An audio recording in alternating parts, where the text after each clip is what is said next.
What are you laughing?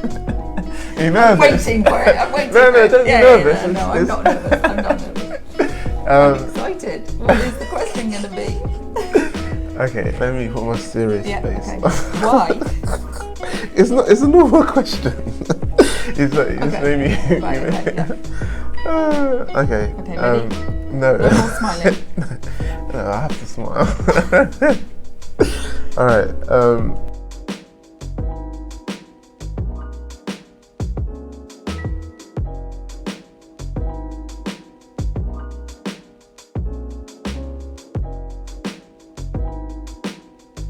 The story is, I invited you today because, of course, I've known you for a couple of years now, and it was mainly around reverse mentoring,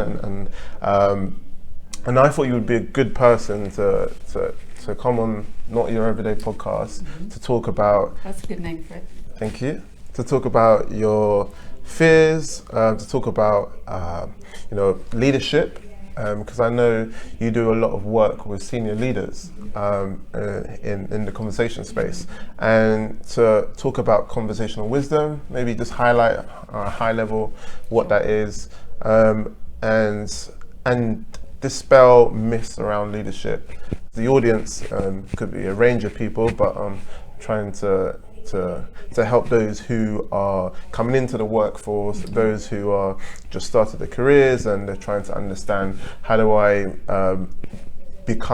not lose myself in whatever organization they are, but how do I train my skills to become a leader? Because I'm hoping everyone watching this podcast and would hope to aspire to become a leader in their field, some way or shape or form. I want to start off with who you are and what do you do, for those who don't know. Okay, thank you. So I am Emily Cosgrove. We know each other through my role as co-founder of the Conversation Space.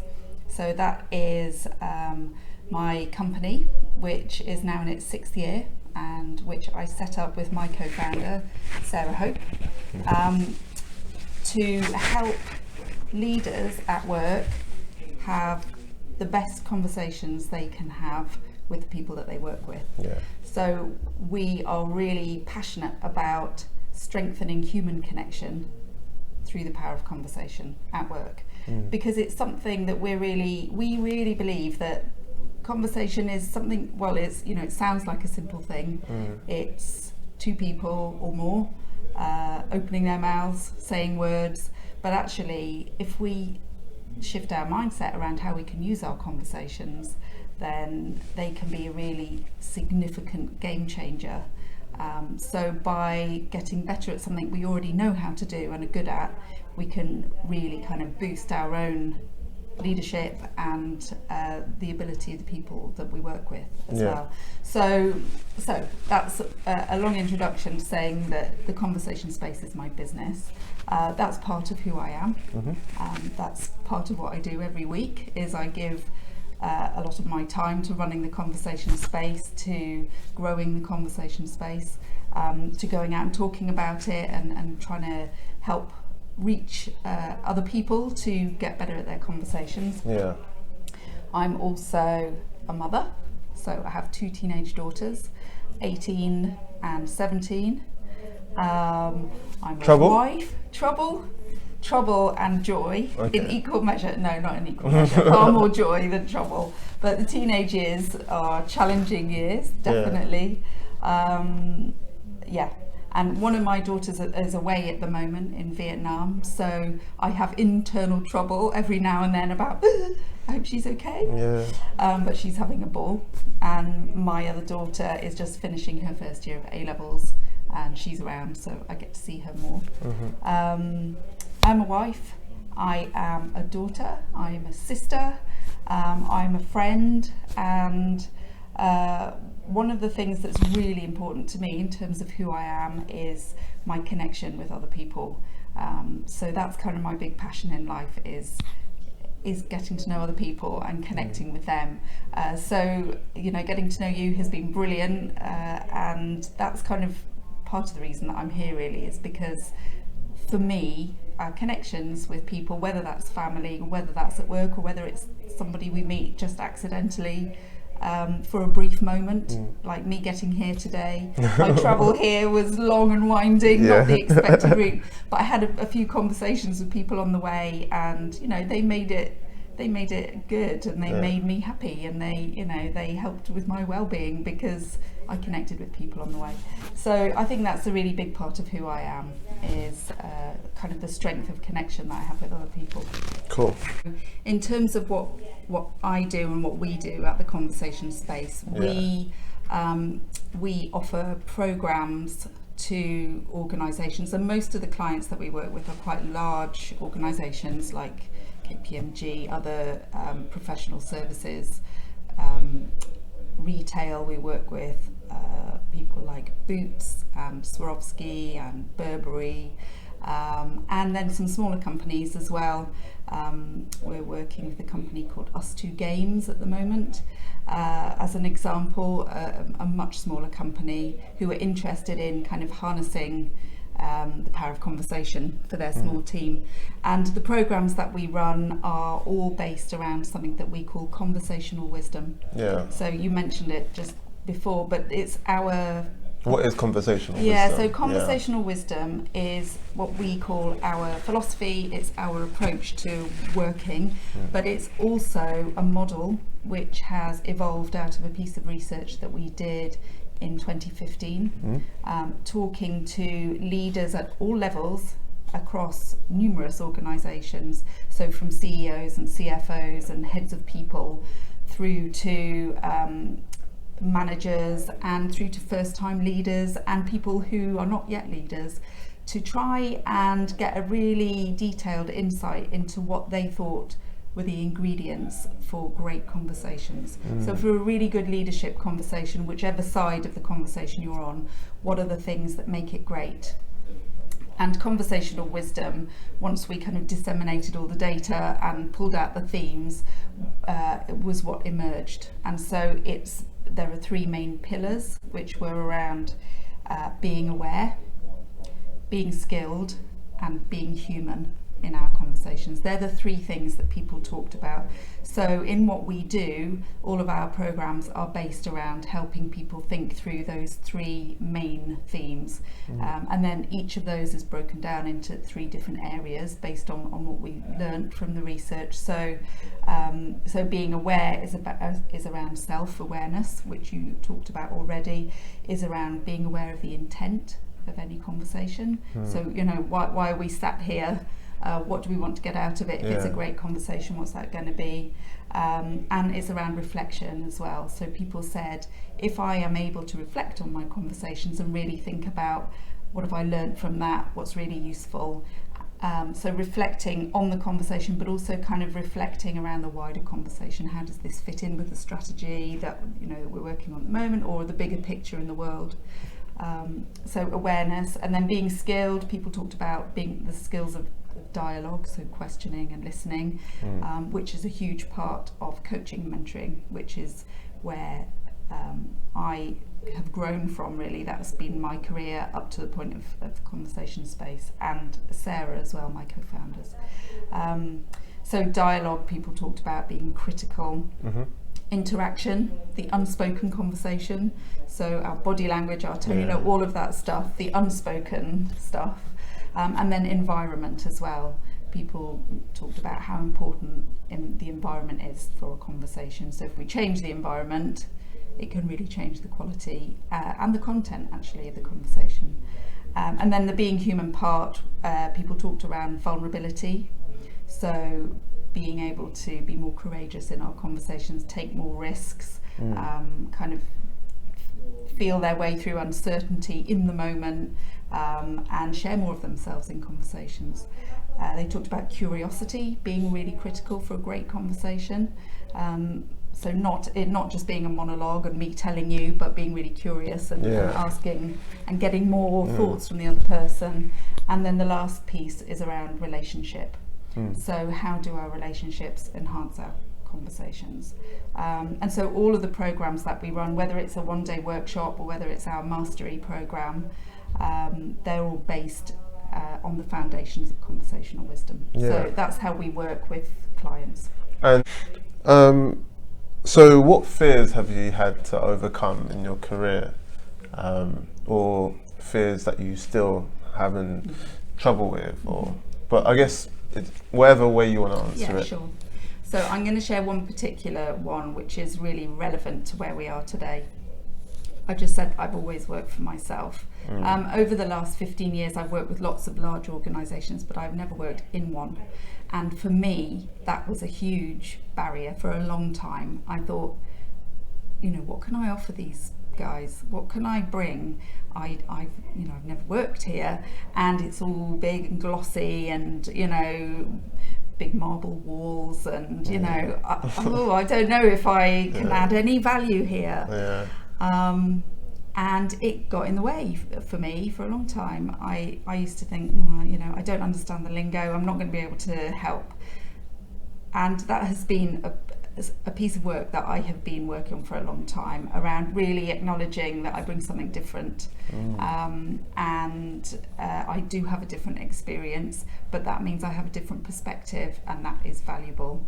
And also, because of working across lots of different organisations, I have experience of that, which is also valuable. And sharing the things that I've learned from that wider perspective is great. But still, sometimes when I turn up at big corporate environments, I have a feeling of, I don't belong here. And so it's still worked for me. But that felt relevant to share with you in terms of the fear. On that topic of fear, how do you practically go about dealing with it? Or if you don't deal with it, then is that the answer? Because I know, and does it link to self-acceptance, like knowing, okay, this is who I am, I'm not going to change, and therefore I have to get used to it? So definitely for me anyway, it links to self-acceptance and to acknowledging who I am and what I can bring. But some of the things that have really helped me is practicing saying, I don't know, or I don't understand, or can you tell me what that means, please? And if I don't understand, saying, I'm sorry, I still don't understand, can you explain it in a different way?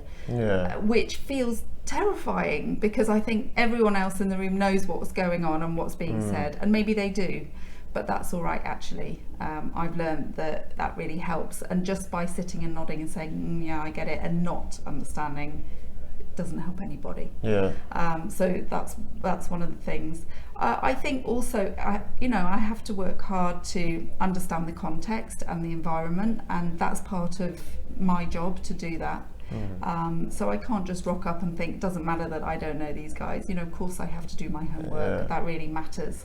So there are two things that I would say. And I think it's really powerful, because I think I can resonate with a lot of the people listening who either don't feel like they belong, because there's a sense of belonging, and then the other part which we've spoken about in previous episodes on Not Your Everyday podcast, about asking for help, and that's sometimes we don't feel empowered to ask for help, because we don't want to be viewed, this is again perception, that we are below or not ahead, or we don't feel like we're on par with everybody else. But asking for help actually is, from what I've heard in other conversations, is a strength, and people recognize it as, if you ask good questions, there's also silly questions, and it depends on the context when you can ask silly questions, but in general, people respect that as someone who asks for questions and clarifies.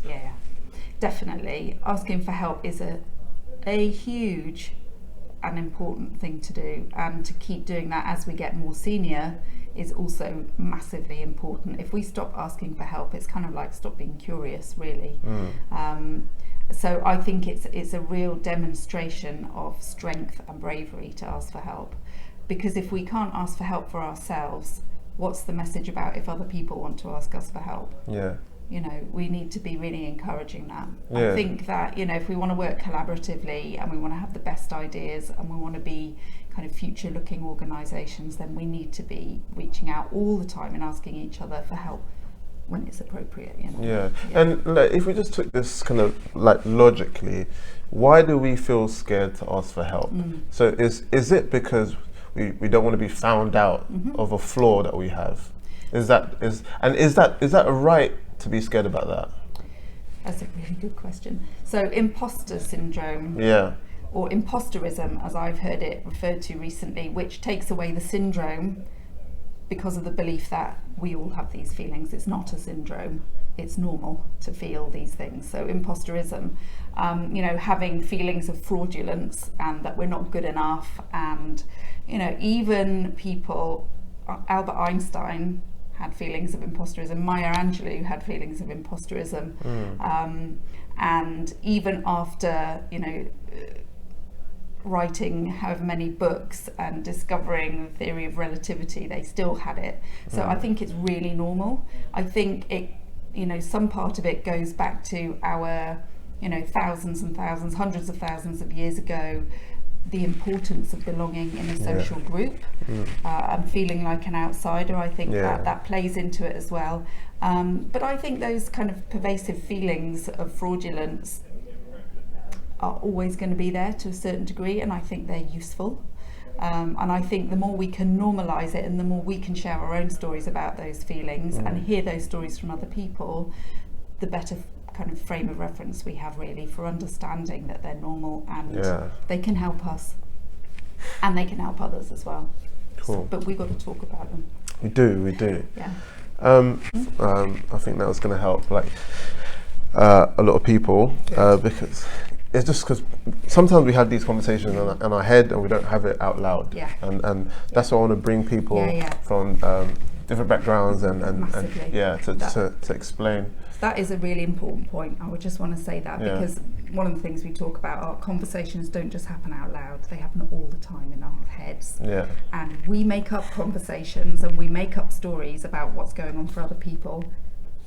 And they can be completely false and untrue. Yeah. The assumptions that we make are a huge barrier to us being great leaders, to us connecting with other people. So the more that we can verbalize those assumptions and those feelings and the story that's going on in our head, I have found that to be hugely helpful. And in fact, one of the phrases that I've used a lot over the last 5 years, and it comes from Brené Brown, is the story I'm telling myself is. And it's so brilliantly helpful, when you're making something up about what's going on, if you can check yourself and catch yourself doing that just by saying it out loud. The story I'm telling myself is that you think I'm talking a load of, it's just really helpful for everyone. Yeah, and when do you say that phrase? Do you say it in everyday conversation to yourself, or when you're nervous, or like when are the times that you use that phrase? So Sarah, my business partner, and I, we have to have difficult conversations. Sometimes we have to make decisions.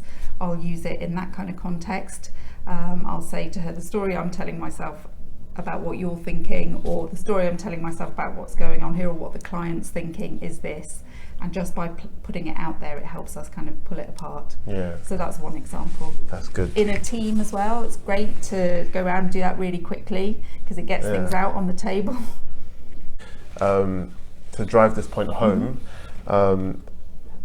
the story you tell yourself, it sounds to me that, like, personally, it really makes sense because I've not used that phrase before, but I like it and I will now.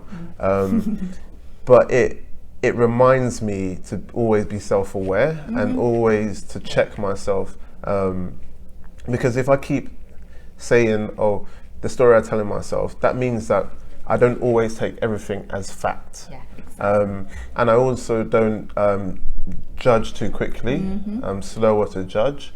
And also there's an element for me to be more reasonable in my responses, be more reasonable with my reactions to anything that happens if I keep asking myself, the story I tell myself is, because then it allows that element of change when you respond, and it gives you that pause.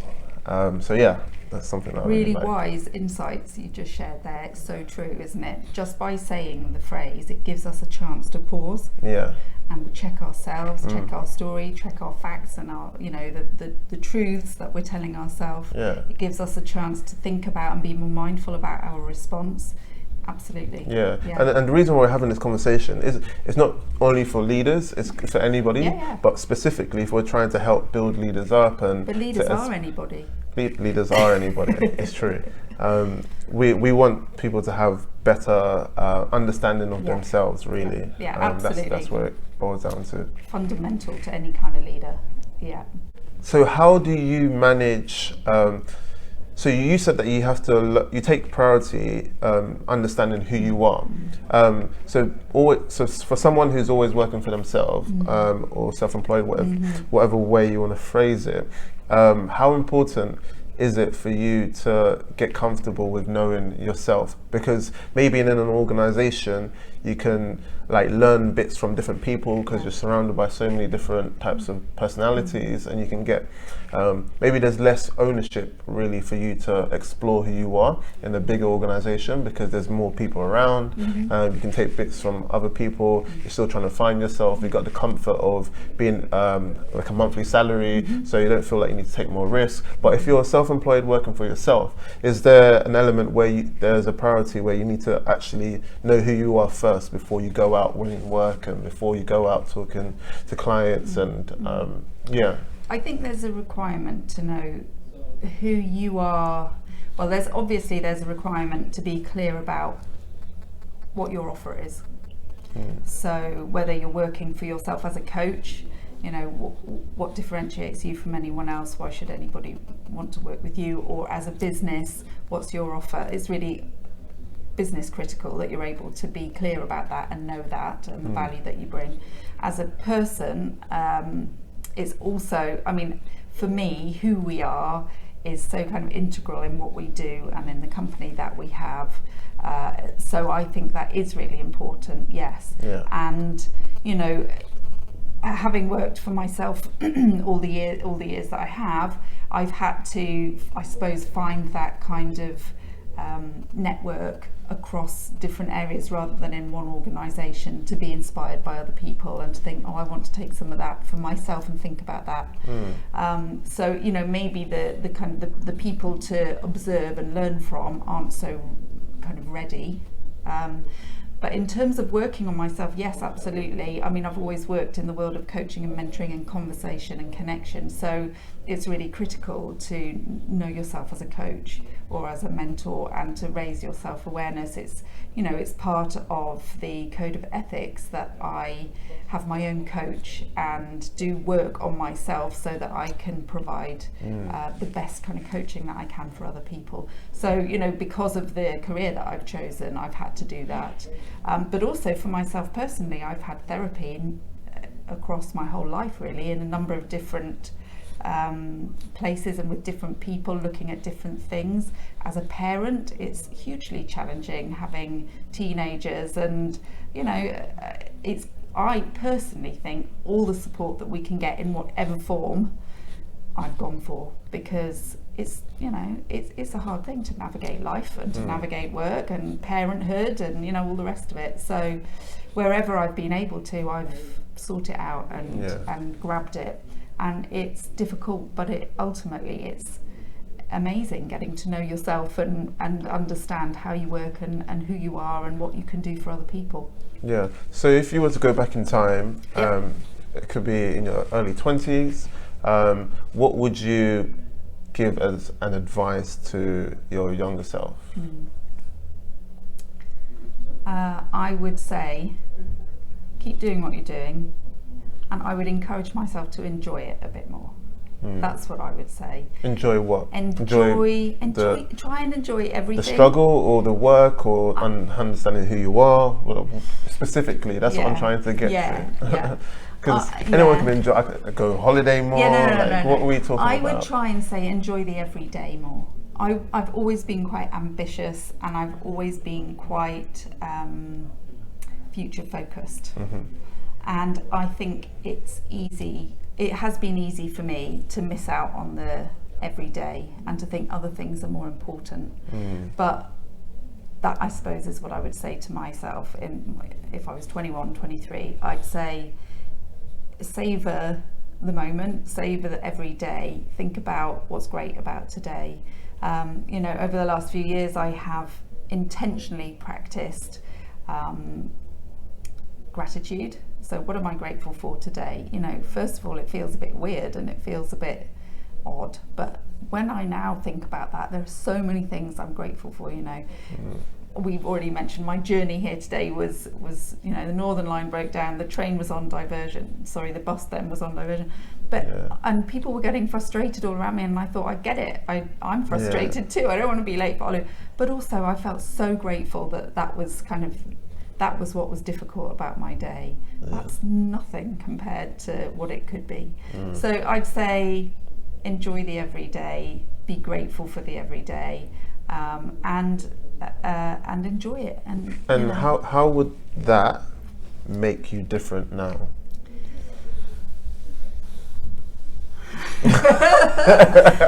How would that make me different now? I think I don't know how it would make me different now, but I know that it would have I think I would have had far more satisfaction and what's the word that I'm looking for? I think satisfaction through my days. I think I know that there's a driver in me which is kind of like, I haven't quite got it yet, or there's more to do, and that's great. But acknowledging what I'm doing and what I've already done and who I am, and being, feeling good about that. I think that's what it would have given me through my life, a kind of more of a sense of be proud of who I am, really, and be grateful for what I've got. So maybe I would be some kind of amazing, wise guru, Olu, if I had done it more earlier. I don't think so. I don't know, maybe I would. Or maybe I would just be more kind of contented with life in general, rather than wishing for other things or something else. Nice. I want to talk about vulnerability and leadership. So the question I want to ask, because you're quite good at understanding leadership, in my opinion, and having conversations around what does a good leader look like. So how can a leader use vulnerability to their strength? Because quite often we think of vulnerability as a weakness, or we don't know how to use it as a strength, because if we're vulnerable, that means we're not being at our best. So is there a way to reframe vulnerability, and if so, how? In a practical sense. Okay. I suppose the first thing I would say is lots of people want to reframe vulnerability or rename vulnerability, because it's a difficult word. It makes us feel vulnerable, just the word itself. And I think there's a challenge there for us to shift our relationship with vulnerability and our mindset around it. And you and I have talked about the work of Brené Brown, who's done masses on vulnerability and kind of brought it into the lexicon of business, really. And I think that her definition of vulnerability, she describes it as uncertainty, risk, and emotional exposure. They're the kind of the three phrases that she uses to describe it. And I think that that's really helpful, actually. If we think about it in those terms, then, I mean, what's leadership if it's not uncertainty, risk, and emotional exposure? So for me, that helps with thinking about it in a practical sense, and what can I do, or what can we do to kind of embrace those things, rather than just thinking about the word vulnerability, because you're right, people interpret it often as weakness, whereas actually, if we think about it as uncertainty, risk, and emotional exposure, it, for us as a person, then it invites us into thinking about courage. We need real courage to go where there's uncertainty and where there's risk. We need bravery to do that kind of thing. So I think by breaking it down and looking at the definition, that really helps. And I think that all of the talk around innovation requires us to step into uncertainty and risk. So it's really critical for that kind of whole area of work and of thinking about the future. But also I think there's something about vulnerability for leaders anyway, is around being willing to think about how can I really be me and share more of me at work in a way that's authentic and isn't in a kind of oversharing.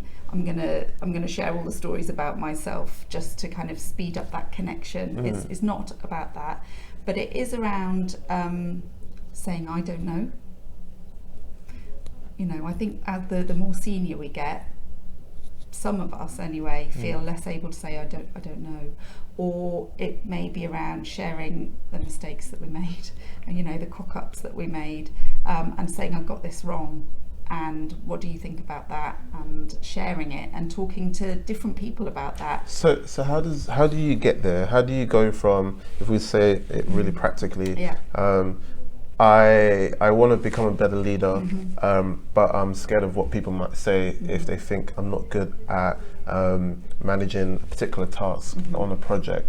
How do I have better conversations to encourage me to be true to myself, and to not be afraid of my mistakes or my vulnerable elements of myself, and turn it around for it to be a strength?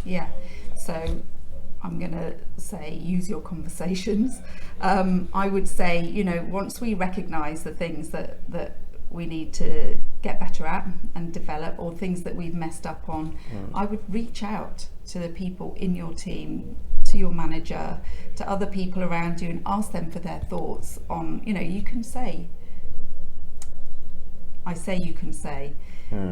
It's a challenge to say it, but it requires stepping into a vulnerable place to say, I'm aware that I can do better at this and I really want to. This is what I've learned so far about it. What are your thoughts on that? How do you see I could use my strengths to get better at it? How do you see the things that I've done so far and where I could kind of drop things or pick things up? Reaching out to the people that we work with, and maybe starting with somebody who we really trust to do that with and practice it with, and then, you know, pushing ourselves a little further out of that comfort zone, and maybe speaking to somebody who we don't know so well, or someone who we may have worked with on a project who we're no longer working with, to get their views on it.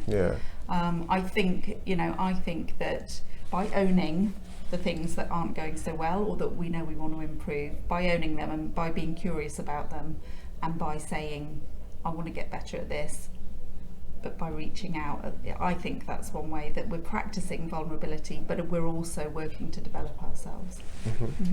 Some of the work that we've done over the last couple of years has been around well-being and mental health at work.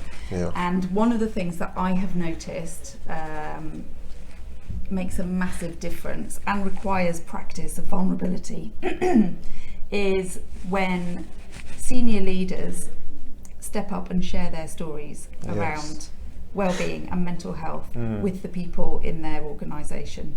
So in whatever form, whether that's during Mental Health Awareness Week, whether it's in a workshop just with a few people, whether it's on a video that's shared across the organisation, but by sharing their own stories, whether it's of themselves or loved ones or friends or whoever it may be, around their experiences of mental health. I think that's a hugely powerful way of demonstrating vulnerability, talking about ourselves in a different way than we normally do at work. And it's a really amazing opportunity to role model the kind of behaviours that we want to be encouraging in the workplace. Nice. So I'm going to be a bit more personal now, if that's okay. What is the greatest skill that got you to where you are now? So you've done coaching, you've done mentoring, you're now, I would say, an expert in conversations and having better conversations. So what skill did you have that allowed you to become who you are now? Like, if there was one skill, I know there's many, multiple. That's such a hard question. Yeah. But the one that springs to mind. Yes. Okay, I'm not saying it's the most important one, but it is one that springs to mind, which is I have inherited a certain amount of irreverence from my father. So I don't like to be too serious all the time. I think that we can get too serious at work. And I think, remembering that life is short and we spend a lot of time at work, and actually the more we can enjoy ourselves, the better we'll be performing. Yeah. Then for me, I think that's made a difference through my life. So wherever I've worked, having a certain ability to not take things too seriously, even when the shit hits the fan. I think that's really helped me, because I'm a serial entrepreneur. Really, I've always worked for myself. I've always had my own businesses from the age of 23, and it's tough. And you meet great people, and I've met difficult people, and I've had to do difficult things at an early age, in terms of growing a business. But being able to bring humour into the conversation and a bit of irreverence, I think, has always helped me. So, as to wrap up the conversation, I always ask this question to all my guests, and you might need time to think about it. I haven't told you what it is, so. No, you haven't. And the story I'm telling myself is, I'm not going to have an answer. I like that. So it is, how would you define your leadership style? Okay. You can take your time as well, because I've asked people to So, what I know about myself is I think out loud. And so I'm going to think out loud with my answer. I think my leadership style is open. It's inclusive. I really am interested in what other people think. What I've learnt about myself is that I really like to gather different thoughts and different opinion, and then look at it and make a decision based on that. So I know that I'm not always the quickest person to make a decision. I think my leadership style is quite childlike as well in some ways. I do. I mean, what does that mean? What do you mean by that? What I mean by that is, it's kind of back to that, I don't take things too seriously. Right. I like to be playful, and I think that I bring that into my leadership style. So I like to encourage other people to be playful as well. And I think that's really important to help us all remember what's really important in life. Yeah. And in leadership. I think it can probably